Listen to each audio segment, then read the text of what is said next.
An independent research association, the Conference Board, has just released its global economic outlook for next year and beyond. And it's not optimistic. It expects global growth to keep slowing for the next 12 years at least.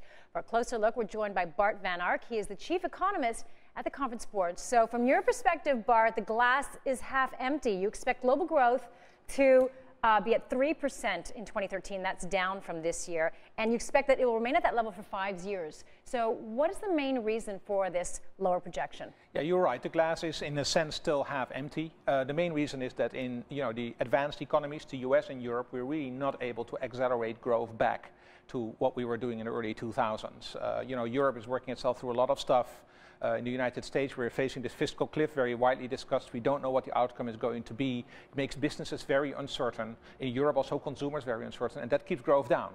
So that's for the mature economies. But then the other thing that's the elephant in the room here is the emerging markets, because they have been slowing this year, and we actually expect that to go on next year as well. Perhaps not as rapid as this year, but that will be another dampening effect on the global economy. Okay, and so why do you expect growth in countries like China and India to continue to slow next year? Well, first of all, they just face the headwind of the rest of the global economy, particularly China, also Brazil, very important exporting economies, so they're suffering from that. But then these economies themselves have some real structural problems to deal with, because these economies are gradually becoming more advanced, they're maturing, and they need to change their growth model. So, consumption becomes more important, services are becoming more important, and these businesses, these sectors, they really grow somewhat more slowly. And is it necessarily a bad thing for us to see slower growth in countries like China? No, and that's why I think the glass is also half full. Because indeed what we're seeing is that slower growth is not necessarily bad growth. Because what it means when these countries become more advanced,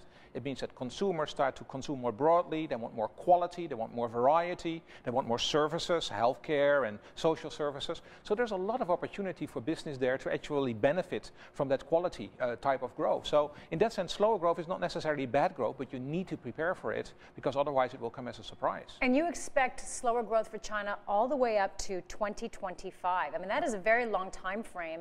Why do you see that slower growth for that long of a period? Well, there's another very important effect, and that's the demography. And that is just that, in China we already see population growth slowing. The share of the working population in the total population is already coming down.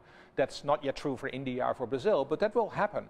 And as that's what we call the demographic dividend for growth is slowing down, that's also going to have an impact. But mind you, still emerging markets grow much faster than mature markets. It's still where most of the growth coming is. These countries will continue to increase their share in the global economy. So that's the good news. Okay, and last question, we've got to keep it brief. Just want to talk about this change in government that we're seeing in China. What impact do you think that will have on the Chinese economy, if you can comment shortly? Well, I perhaps know something that nobody else knows, but I don't think so. Well, we just have to see, what the reform agenda is. It seems there are signs that this new administration will think about important reforms, particularly in the capital market. I think there in the financial markets we need to see more transparency, and also I think in the labor markets we may see, more opportunity for growth, more opportunity for education, and those are very important things for these countries to mature. Bart, thank you so much for joining us tonight. That was Bart Van Ark, the chief economist at the Conference Board.